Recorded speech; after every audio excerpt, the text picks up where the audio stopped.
শ্ৰদ্ধেয় সাংবাদিক বন্ধুসকল, আজি আমি কৃষক মুক্তি সংগ্ৰাম সমিতিয়ে অসমৰ ৰাজনৈতিক ইতিহাসৰ এটা ঐতিহাসিক ঘোষণা অসমবাসীৰ আগত সদৰি কৰিব বিচাৰিছোঁ।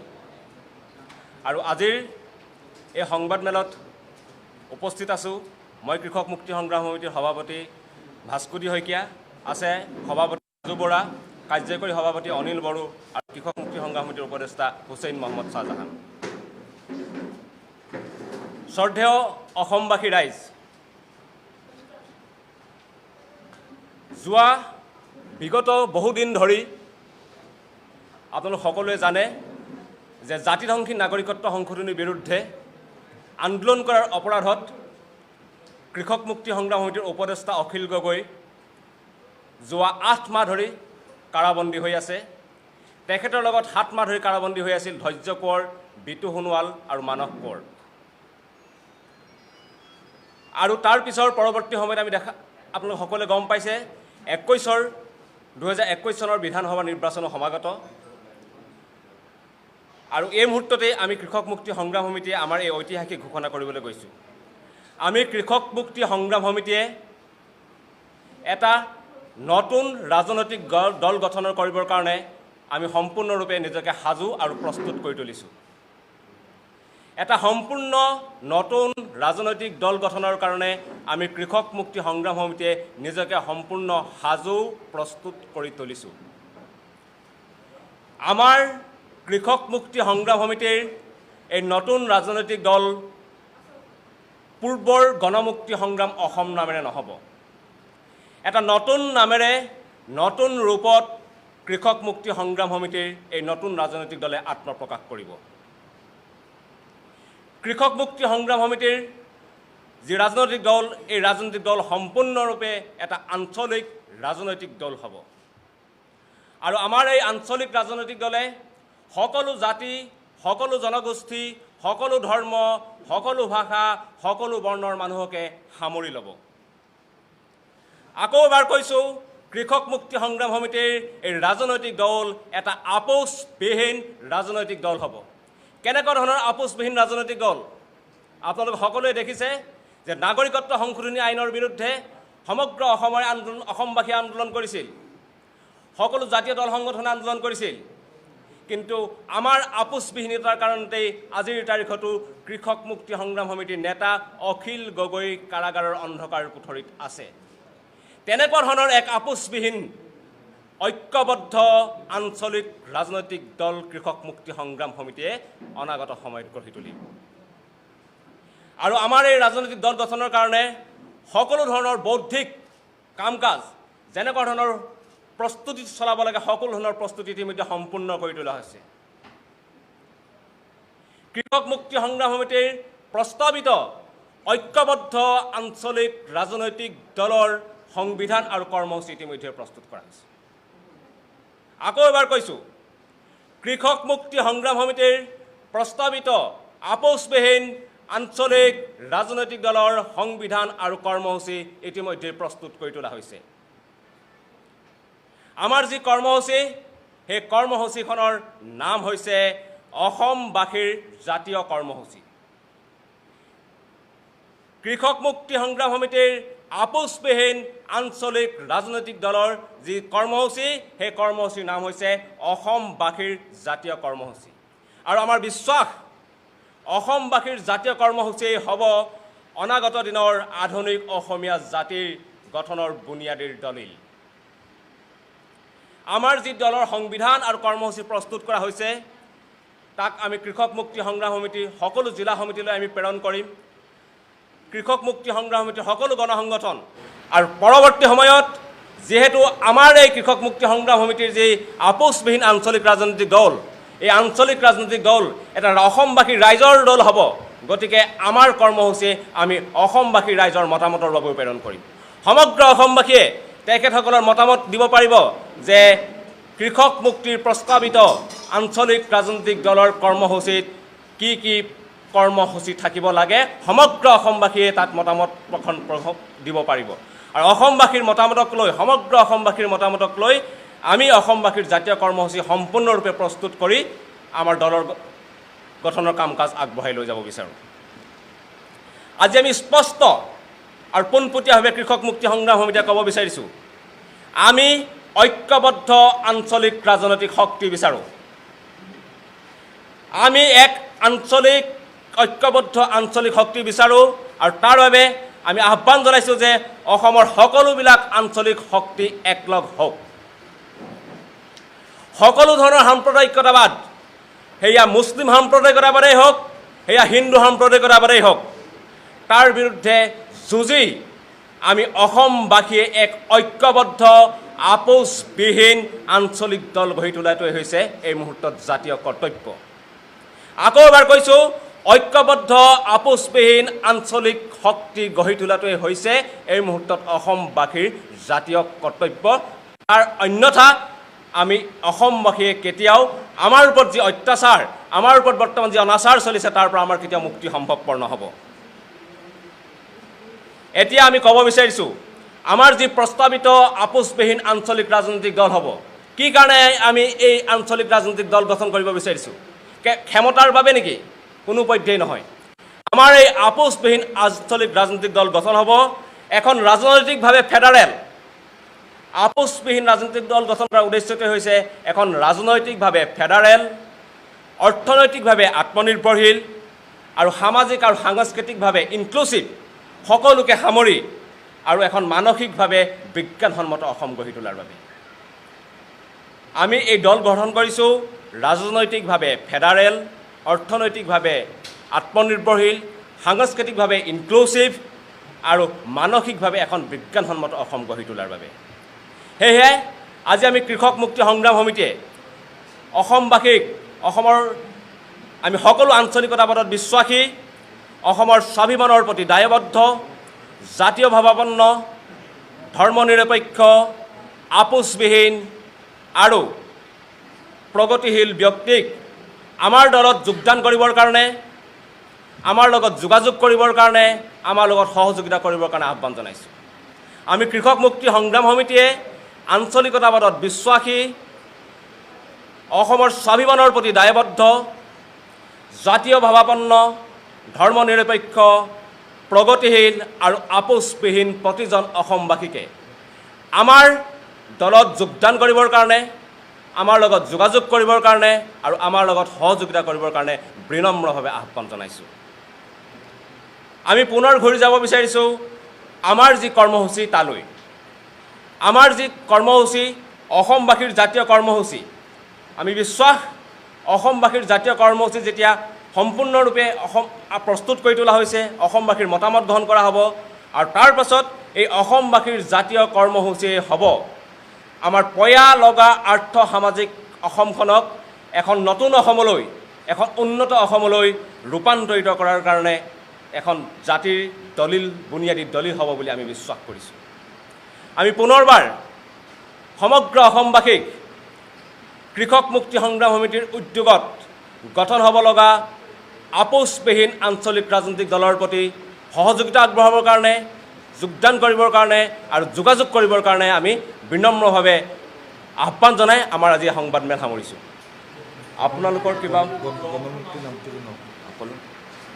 আকৌ এবাৰ স্পষ্ট কৰি দিছোঁ যে আপোনালোক সকলোৱে জানে যে আমি পূৰ্বতে শিৱসাগৰৰ দিৰৈডাঙলি অধিৱেশনত এটা দল গঠন কৰিছিলোঁ, যি দলৰ নাম আমি গণমুক্তি সংগ্ৰাম অসম নাম দিছিলোঁ।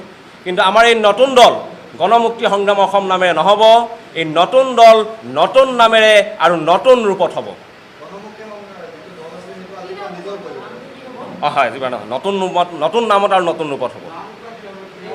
আপোনালোক সকলোৱে জানে যে কৃষক মুক্তি সংগ্ৰাম সমিতিৰ উপদেষ্টা অখিল গগৈ জাতিধ্বংসী কাৰ বিৰুদ্ধে আন্দোলন কৰাৰ অপৰাধত যোৱা 8 মাহ ধৰি কাৰাবন্দী হৈ আছে আৰু তেখেতৰ বাবে তীব্ৰ আইনী যুঁজ চলোৱাৰ ব্যৱস্থা কৰা হৈছে।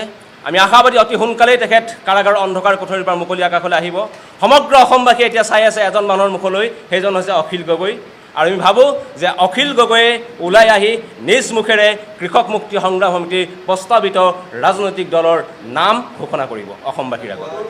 কৃষক মুক্তি এটা স্বতন্ত্ৰ এটা সংগঠন হিচাপে থাকি যাব আৰু এই দল সম্পূৰ্ণৰূপে এটা পৃথক দল হ'ব আৰু অখিল গগৈ নিজেই আহি নিজ মুখেৰে মুকলি আকাশৰ তলত আমাৰ প্ৰস্তাৱিত ৰাজনৈতিক দলৰ নাম ঘোষণা কৰিব। সকলো জাতীয় জনগোষ্ঠী আমাৰ কৈছোঁ যে আঞ্চলিকতাবাদত বিশ্বাসী, অসমৰ স্বাভিমানৰ প্ৰতি দায়বদ্ধ, জাতীয় ভাৱাপন্ন, ধৰ্মনিৰপেক্ষ, আপোচবিহীন সকলো প্ৰগতিশীল ব্যক্তিয়ে আমাৰ এই দলত থাকিব। আমাৰ লগত এতিয়ালৈ কোনো আনুষ্ঠানিক আলোচনা হোৱা নাই, কিন্তু আমি আকৌ এবাৰ কৈছোঁ যে এই মুহূৰ্তত ঐক্যবদ্ধ আঞ্চলিক শক্তি গঢ়ি তোলাটোৱে হৈছে অসমবাসীৰ জাতীয় কৰ্তব্য। হয়, সকলো যদি পৃথক পৃথক হৈ থাকে হয়তো বিজেপিক লাভৱান কৰিব। সেইকাৰণে আমি পুনৰবাৰ আৰু বাৰম্বাৰ দোহৰি আছোঁ যে ঐক্যবদ্ধ আঞ্চলিক ৰাজনৈতিক শক্তি গঢ়ি তোলাটো এই মুহূৰ্তত অসমবাসীৰ জাতীয় কৰ্তব্য।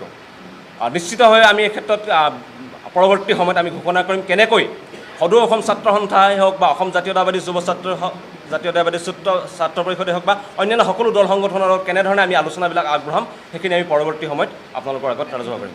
সেইকাৰণে আমি অসমবাসীক বিনম্ৰভাৱে অনুৰোধ জনাইছোঁ যে আপোনালোক সকলোৱে কৈ আছে যে এই মুহূৰ্তত বিজেপিক পৰাভূত কৰিবৰ কাৰণে এক ঐক্যবদ্ধ আঞ্চলিক শক্তিৰ প্ৰয়োজন। আৰু আজিও আমি আপোনালোকৰ যি সহমত পোষণ কৰিছে সেই সহমতৰ লগত সুৰ মিলাই কৰিছোঁ যে এই মুহূৰ্তত আমাক এক ঐক্যবদ্ধ আঞ্চলিক শক্তিৰ প্ৰয়োজন। আৰু এই ঐক্যবদ্ধ আঞ্চলিক শক্তিত চামিল হ'বৰ কাৰণে আমি সকলো যিমানবিলাক এতিয়া আঞ্চলিক শক্তি আত্মপ্ৰকাশ কৰিছে সকলো আঞ্চলিক শক্তিক আমি আজি এই সংবাদমেলৰ পৰা বিনম্ৰভাৱে অনুৰোধ জনাইছোঁ।